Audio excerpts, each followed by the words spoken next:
جی السلام علیکم، امید ہے کہ آپ سب لوگ خیریت سے ہوں گے۔ آرمی چیف اور اسحاق ڈار صاحب کی ملک کی معروف کاروباری شخصیات سے ملاقات ہوئی ہے۔ کیا یہ ملاقات اس بات کا ثبوت ہے کہ ڈار صاحب کی معاشی پالیسیوں کے اوپر اداروں کا اور کاروباری شخصیات کا اعتماد ہے؟ اس حوالے سے بڑی امپورٹنٹ ڈیٹیلز ہیں، وہ آپ سے شیئر کروں گا۔ الیکشنز ہوں گے یا نہیں ہوں گے، اس حوالے سے بڑی امپورٹنٹ ڈیٹیلز ہیں، وہ بھی آج آپ کو بتاؤں گا۔ اور نون لیگ آج کل جلسے کیوں نہیں کر رہی، ورکر کنونشن کیوں کر رہی ہے، یہ اکثر لوگ پوچھ رہے ہیں۔ اس حوالے سے بھی کچھ تفصیلات ہیں اور کچھ مزید تفصیلات ہیں، کوشش ہوگی کہ وہ بھی آپ سے شیئر کی جائیں۔ سب سے پہلے جی، آج کل مریم بی بی ہر جگہ پہ ورکرز کنونشن کر رہی ہیں۔ دیکھیں، اگر آپ نے انتخابی مہم چلانی ہے تو آپ جلسے کریں، جلسوں میں عوام بھی آئے گی، صرف ورکرز سے خطاب کرنے کا کیا فائدہ؟ مطلب وہ تو پہلے ہی کنورٹ ہو چکے ہیں، وہ تو پہلے ہی آپ کو مانتے ہیں، ان کو مزید پڑھانے کی کیا ضرورت ہے؟ ضروری تو یہ چیز ہے نا کہ عوام کو بھی بلایا جائے۔ تو یہ بڑا ایک امپورٹنٹ کوسچن ہے کہ جلسے کیوں نہیں ہو رہے؟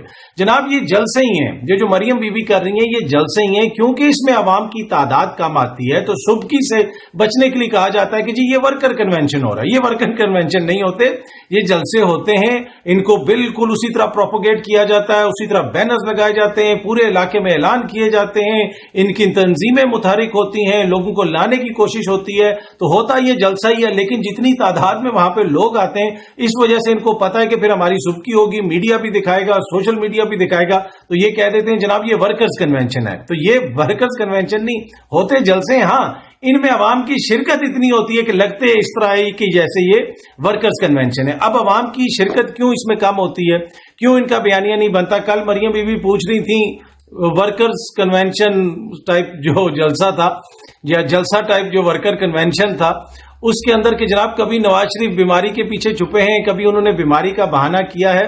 مطلب اس سے آپ اندازہ لگائیں نا کہ انٹلیکچوئل کیپیسٹی کتنی ہے کہ بھائی آپ سٹامپ پیپر دے کے گئے ہیں لاہور ہائی کورٹ کے اندر 50 روپے کا، جو ساری قوم کے سامنے ہے، پورے میڈیا کے سامنے ہے، جس میں آپ نے کہا کہ جی بیماری ہے، بیماری ہے، بیماری ہے، باہر جانا ہے۔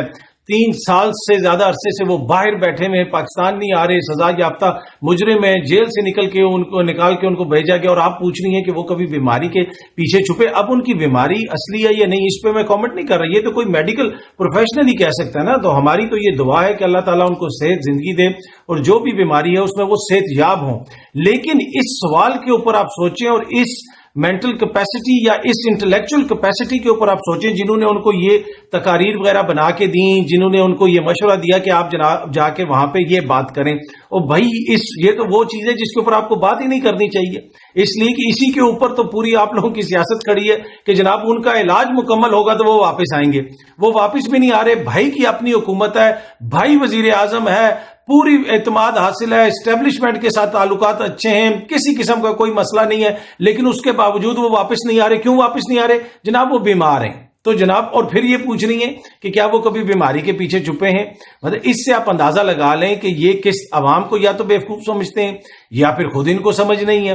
لیکن آج کل کے دور میں 2023 میں تو یہ نہیں ہو سکتا، ایسے تو نہیں چل سکتا، اس طرح تو نہیں بیانیے بن سکتے۔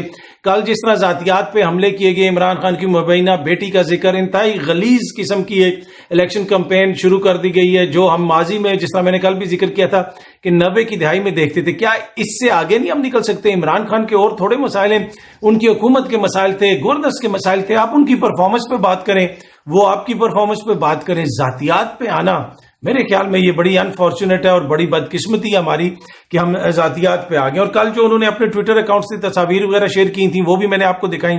آج نون لیگ کے آفیشیل جو ٹویٹر اکاؤنٹ ہے وہاں سے بھی جناب ایک تصویر ٹویٹ ہوئی تھی، اور اس تصویر کے اندر جناب آپ دیکھ سکتے ہیں ایک طرف نواز شریف صاحب کی تصویر ہے، لکھا ہوا ہے نواز شریف، اور دوسری طرف جناب نواز شیر عمران گیدڑ، آگے وہ لومڑی کی تصویر بنی ہوئی ہے، اور پیچھے عمران خان صاحب کی ایسے کر کے تصویر بنائی ہوئی ہے، اور وہ شیر کی بھی۔ کیا اس طرح بیانیے بنتے؟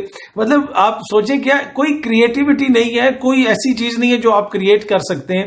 مطلب یہ چلاکیوں سے چیزیں نہیں چلتی، اس میں آپ کو تھوڑے برین سیلز زیادہ یوز کرنے پڑتے ہیں، تھوڑا کریٹیو ہونا پڑتا ہے، تھوڑا مائٹی جو کہتے ہیں نا، وہ جو لفظ مائٹی ہے، تھوڑا سا مائٹی جو اس مائٹی ڈس اپوائنٹڈ، مائٹی ڈیزاسٹرس، یہ جو ساری مائٹی ہے نا، یہ مائٹی صحیح نہیں چل رہا ہے یہاں پہ۔ کوئی مائٹی سے کہیں کہ مائٹی جو ہے نا، اس میں کوئی اور مائٹ ڈالے تھوڑی سی کمپین کے اندر، یہ مائٹ صحیح نہیں نظر آ رہی ہے، اس میں کریٹیوٹی جو ہے نا مائٹی میں صحیح نظر نہیں آ رہی۔ اچھا، تو یہ اس طرح جیسا میں نے عرض کیا کہ اس طرح بیانیے نہیں بنتے۔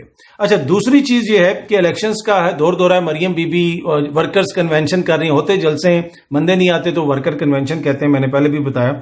لیکن پی ٹی آئی نے ریلی نکالنی تھی لاہور کے اندر، اور اس ریلی کے اوپر جناب رات کو اجازت دی گئی اور آج صبح پابندی لگا دی حکومت نے۔ اب آپ اندازہ لگا سکتے ہیں مہینے ڈیڑھ کے بعد الیکشنز ہونے ہیں، ایک نگراں حکومت ہے جس کا کام ہی الیکشنز کروانا ہے، انہوں نے آ کے آج صبح ریلی پہ پابندی لگا دی کہ جناب لاہور میں آپ کوئی ریلی نہیں نکال سکتے۔ تو یہ محسن نقوی صاحب کی گورنمنٹ نے یہ کیا، کیوں کیا؟ اس لیے کہ عمران خان نے ریلی نکالنی تھی، اور جان جان کے اس طرح کی پابندیاں لگائی جاتی ہیں کہ اگر آپ کوئی ریلی نکالے گی تو صبح 15 پرچے ہو جائیں گے کہ جناب یہ بھی پرچہ ہو گیا، وہ بھی پرچہ ہو گیا، اس کا بھی پرچہ ہو گیا، یہ بھی پرچہ ہو گیا۔ اب تو فواد چودھری کہتے ہیں کہ اگلا پرچہ یہ ہونا ہے کہ ہم چھت کے اوپر کھڑے ہو کے پولیس کو گھور رہے تھے، اس پہ بھی دہشت گردی کا پرچہ ہو گیا۔ تو اس سے آپ اندازہ لگائیں کہ یہ کس قسم کا نگراں سیٹ اپ ہے جس نے الیکشنز کو فیسیلیٹیٹ کرنا ہے۔ اور وہ کہتے ہیں لاہور شہر میں، اگر لاہور شہر میں ریلی نہیں نکل سکتی تو آپ پوری دنیا کو کیا میسج دے رہے ہیں کہ پاکستان کتنا غیر محفوظ ہے، کہ لاہور کیپٹل آف جو پنجاب ہے، پاکستان کا سب سے بڑا صوبہ ہے جہاں پہ پی ایس ایل ہو رہی ہے، وہاں پہ جو ہے وہ کیوں فورن انویسٹر آئے گا، کیوں کوئی باہر سے آئے گا، کیوں کوئی ٹورسٹ آئے گا؟ وہ اتنا غیر محفوظ ہے کہ وہاں پہ ایک سیاسی ایکٹیویٹی نہیں ہو سکتی۔ تو یہ حالت ہے ان کے امن و امان کی، یا پھر یہ سیاسی جو ہے ان کے اوپر پابندی لگانے کے لیے خوف کے تحت چاہتے ہیں کہ جناب ان کا نہ ہو۔ تو اس کے اوپر پی ٹی آئی تو بڑے سنگین الزامات لگا رہی ہے کہ محسن نقوی صاحب جو ہیں وہ یہ سب کچھ کسی کے کہنے کے اوپر کر رہے ہیں، اور جب سے وہ آئے ان کی جانب سے ہمارے خلاف انتقامی کاروائیاں جاری ہیں، اور پہلے بھی وہ اپنی ریزرویشنز وغیرہ کا اظہار کرتے رہے ہیں۔ اچھا، اب الیکشنز ہوں گے یا نہیں، یہ بہت سارے لوگ کہتے ہیں بھائی ڈنکے کی چوٹ پہ ہوں گے الیکشن، سپریم کورٹ کروائے گی الیکشنز، اور جس نے اس میں رکاوٹ ڈالی اس کے خلاف کارروائی ہوگی۔ جب تک سپریم کورٹ ہے، اگر سپریم کورٹ کو آپ نہیں مانیں گے، آئین کو نہیں مانیں گے، قانون کو نہیں مانیں گے، تو پھر تو ملک میں غدر پڑے گا، پھر تو ڈیفرنٹ چیز ہے، پھر تو انارکی پھیلے گی۔ لیکن جب تک اس ملک میں آئین ہے، کانسٹیٹیوشن ہے، الیکشنز تو کروانے پڑیں گے۔ خیبر پختونخوا کے جو گورنر ہیں ان کا جو کردار ہے کہ ان کی جانب سے ڈیٹ نظر نہیں آ رہی سامنے، اور کبھی وہ کیا کہتے ہیں، اور اب یہ خبریں آ رہی ہیں کہ انہوں نے آج کوئی الیکشن کمیشن سے مشاورت کی اور اب وہ کہتے ہیں اگلے ہفتے میں دوبارہ کروں گا۔ بھائی آپ نے کوئی میگنا کارٹا لکھنا ہے جو دوبارہ مشاورت کرنی ہے، ایک ڈیٹ دیں، سیدھی طرح الیکشنز کروائیں۔ تو یہ جو خیبر پختونخوا کے گورنر ہیں، جو مولانا صاحب کے سمدی ہیں، ان کے جو ایکشنز ہیں ان سے تو لگتا ہے کہ ان کی خواہش ہے کہ جیسے کوئی الیکشنز ڈیلے ہو جائیں، ہو نہ، لیکن پھر قیمت مولانا کو نہیں، قیمت ان کو ادا کرنی پڑے گی۔ یہ مولانا نے ان کو بنا تو دیا ہے گورنر، پر جب سپریم کورٹ اپنے فیصلے پہ عمل درآمد کروائے گی تو پھر ان کو سمجھ آئے گا کہ ہو رہا کیا ہے، جو بھی معزز شخصیت اس کے اندر رکاوٹ ڈالے گی۔ اچھا، اب اسحاق ڈار صاحب کے ساتھ آرمی چیف نے ملک کے مایہ ناز جو بزنس مین ہیں ان کے ساتھ ملاقات کی۔ کل کامران خان صاحب نے پورا اس کے حوالے سے پروگرام کیا، میں نے بھی ایک ولاگ کے اندر صبح آپ کے ساتھ کچھ تفصیلات شیئر کی تھیں۔ اب کچھ مزید تفصیلات جو پہلے رپورٹ ہو رہی تھی، کامران خان صاحب نے ڈیٹیل سے بتایا، وہاں پہ اسحاق ڈار صاحب بھی موجود تھے، اور ملک کی معیشت اس وقت اس حالت میں ہے کہ اوبیسلی بزنس مین پریشان ہیں۔ آرمی چیف نے وہاں پہ کہا کہ جناب صورتحال بہتر ہو جائے گی، جو ہے آہستہ آہستہ قوموں کے اوپر مشکل حالات آتے ہیں، فرینڈلی کنٹریز نے بھی ہمارا ساتھ دینے کا وعدہ کیا ہے، اور جو معاشی پالیسیاں ہیں وہ آہستہ آہستہ بہتری کی طرف جائیں گی، اور اب برا وقت زیادہ تر گزر گیا ہے، آئی ایم ایف سے بھی ڈیل وغیرہ ہو جائے گی۔ اسحاق ڈار صاحب نے کہا کہ آئی ایم ایف نے ہماری ناک سے لکیریں نکلوا دی ہیں۔ یہ وہ اسحاق ڈار ہیں جو کہتے ہوتے تھے کہ آئی ایم ایف کون ہوتا ہے مجھے ڈالر کا ریٹ بتانے والا، مجھے بڑا تجربہ ہے۔